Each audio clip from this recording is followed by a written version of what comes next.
Wayne just said something that a couple guys have said, and I think it's kind of interesting about this team, was that off the court, camaraderie was high, chemistry was good, people liked each other, and then it would like walk on the court and it would be like everyone was sort of like strangers. Yeah. How bizarre was that this year? And like, did that add? Obviously, there's a lot of things to be frustrated about, but that specific thing, like that, this team could like each other so much on one place and be connected, but then the reason why you're all together happens and you just can't. Yeah. I mean, that was definitely one of the most frustrating parts of the season. It's that we never put it together. The spirituality of a team has to be in a certain place in order to, one, win a game, but two, to be in a position where we were right after the All-Star break to, turn it on. I mean, I think if you look at the overall experience of the team, each, individual guy's track record, their story from, even when they were playing before the NBA, just the grit, overall grit that we had as a unit. You need a certain spirituality in there, and that was never really talked about. That was never any real structure around what our team looked like. It was just kind of, a bunch of guys that can play, in one setting. It wasn't like, you didn't have a specific role. We didn't ever really get a chance to build that chemistry on the court. Although we had experience, we were a young team. Like a team is, we have nucleus in the league that have been playing together 3 years, 4 years, 2 years, however long. We were a fairly new team. So, I looked at the season as if we had 10 opportunities to get in. I came out here with my hard hat and my backpack. And it was like, we're going to start on this journey. We don't know where it's going to go. But at the end, it's going to be all worth it. And obviously having, I think 40-some starting lineups, injury playing a big part of that, it's just hard to kind of build that, what you need to compete at a high level. Dave? Ken, do you think it would have been possible to take a step back while you're in it to figure things out? Or like, was it, the way Dwight described it, was like, it always felt like there was I think he said a wall you were trying to get over. Yeah. And you started to get over and then just kind of slipped back down. Like, is it, I don't know, like there's a level of accountability that everyone's been speaking about, but was there a level of, it couldn't be figured out? I mean, we play every other day in the month of March, so it wasn't much time to, catch your breath. You play on the plane, and it got to a point. I watched a bunch.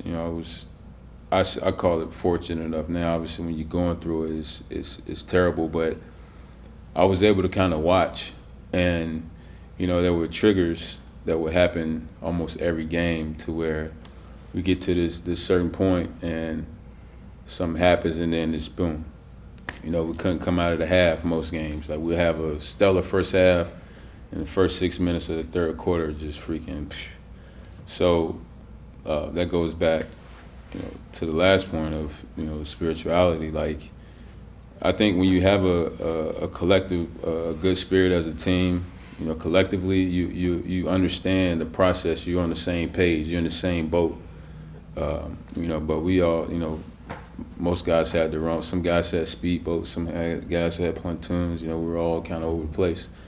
And that's just what it is. At this level, you have to have, that spirit that we're playing for something else other than the guy you put in your jersey on. You're playing for something else, and we were just never able to get to that point this season. And I think that's just it.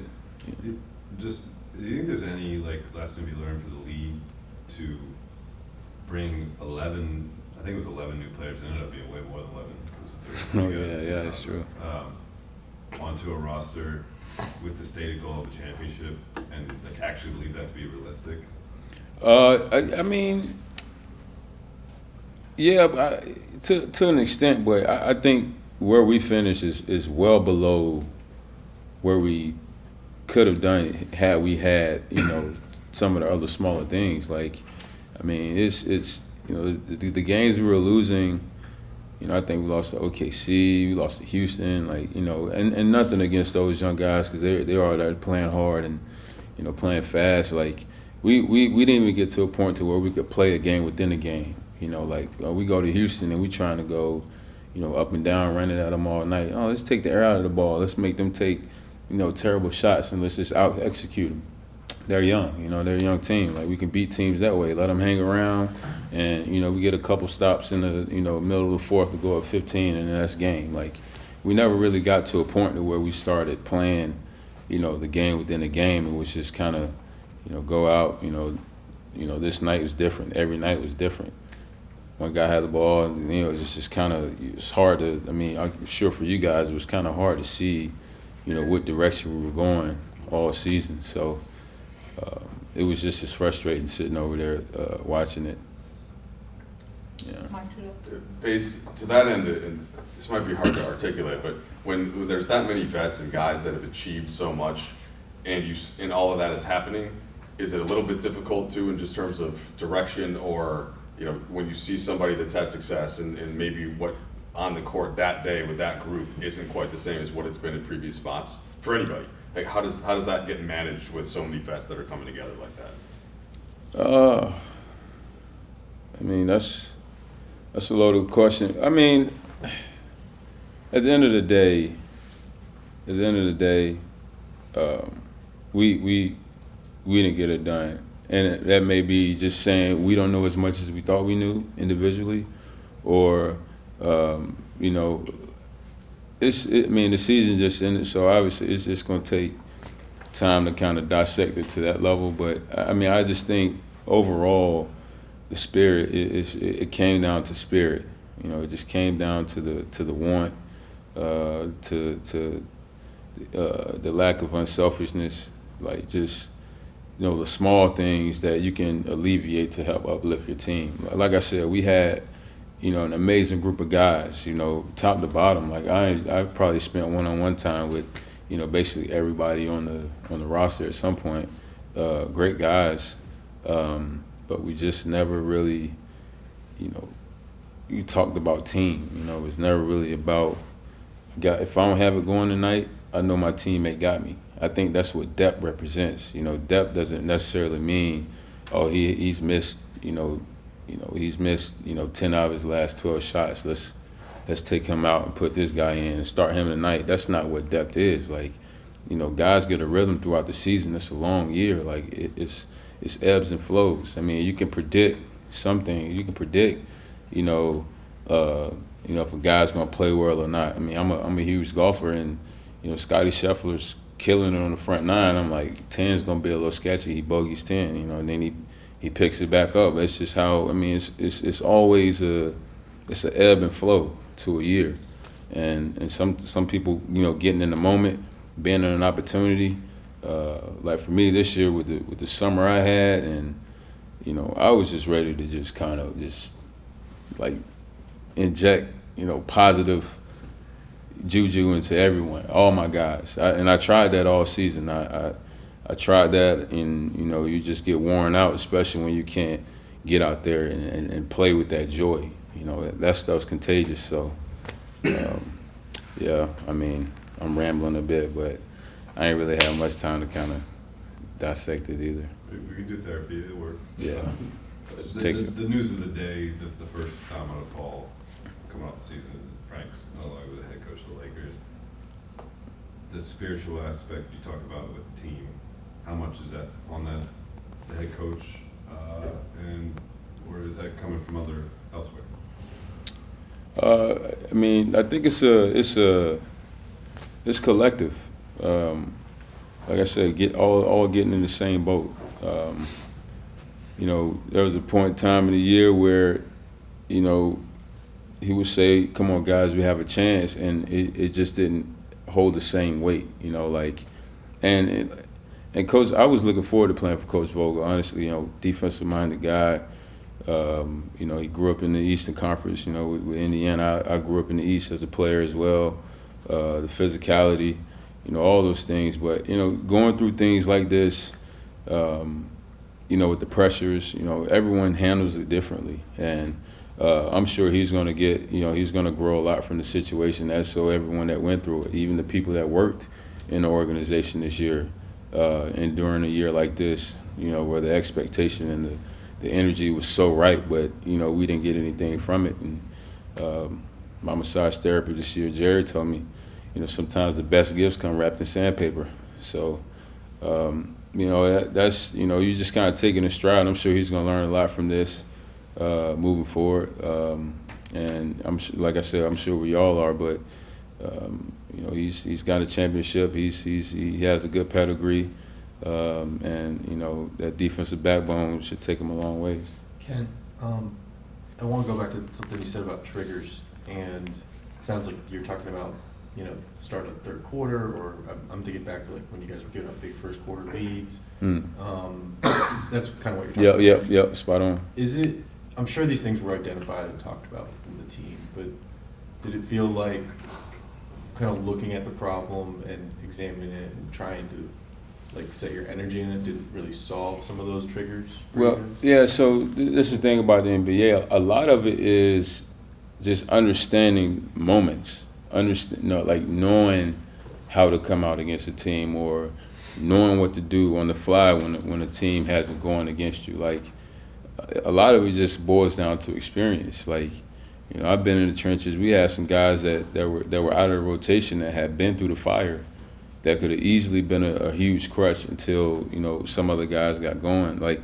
if you're playing against, Stephen Curry or, one of these guys, and our defense at the beginning of the year was to chase over everything. But, we talk about the game within the game. I played against him. I watched him enough to know when he's a scoring threat coming off a screen, when I can shoot the gap instead of, chasing over him shooting, going under him shooting. Like, just knowing little things like that comes with experience, and I don't think we had that, that kind of IQ on the floor, at all times. So that's where you saw a lot of the, guys that get hot, and then it's like, oh, we just took, 4 straight possessions, a 1-pass shot, 2-pass shot against, a top 7 defense in the NBA.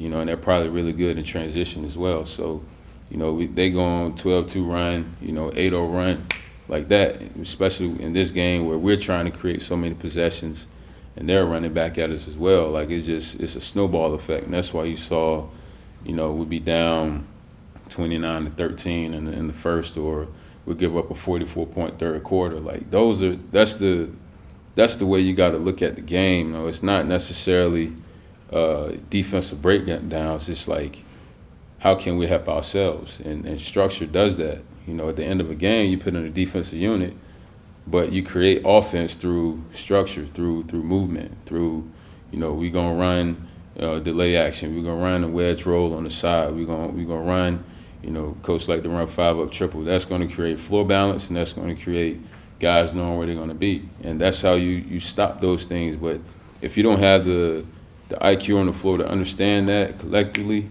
at a free throw line, hey, let's pull it out, let's run something real quick, let's get a good shot. They went on a 6-0 run, let's just get a good shot. Sometimes that settles you. And then you're able to kind of refoot yourself instead of having to blow, call timeouts, because those are premium too. So, but I don't know, man. I'm just, 10-year vet, 10 years. Gold Blush. Yeah, a little work. Those will go one more. I think I asked you about it the first time we talked to you over Zoom, and you said you had to talk to him about it at some point, since you said you spent one-on-one time with all the guys on the team. Do you ever figure out the thing with LeBron where he used to go at you in past stops? Do you guys ever talk about it? No, it's just Russ and I talked about it. But it's just a game. Like, some people bring the best out of you, right? Like, LeBron brought the best out of me. I made a name for myself just by standing up, just like holding my own. He still freaking dominated, but I didn't back down. He scored, I'd be right back in his chest the next play. That's just, and he respects that. We have a respect for one another because, I didn't back down and he didn't back down. Russ and I the same way. Russ dunked on me when I was playing here when he was at OKC, and then the next play I make a layup to go up 4 to ice the game. You know, so you know we always got our little banters, man, and you know that's what I think made this year even more special is that you know being on you know the competitive side and you know as a teammate seeing the work that you know Bron put in every game, you know, the list before the game, the music blasting, how he got his mind right, you know, the joy that he played with, even though the team wasn't, you know, having much success. And, you know, it's an honor, you know, to play with, you know, one of the greatest of all time. And it's 2 years in a row for me. Just, you know, Steph won a scoring title last year. Brian, I think, finished top 3. So I've been able to see 2 of the, you know, the greatest at their, you know, at the top of their game. So, I mean, it's all love on this side. I mean, I respect what all these guys have done in this league. It's hard to stay around, you know, past 4 years, but be doing it 19 years, 14 for Russ, you know, most triple doubles in the history, Hall of Famers. You know, you look this way, you got 2 over here, you got another 2 over here. Like, it's crazy, you know. I'm just a grateful kid from California, North Carolina, man, at the end of the day. So just keep, you know, continue to put one foot in front of the other and chop my wood and carry the water.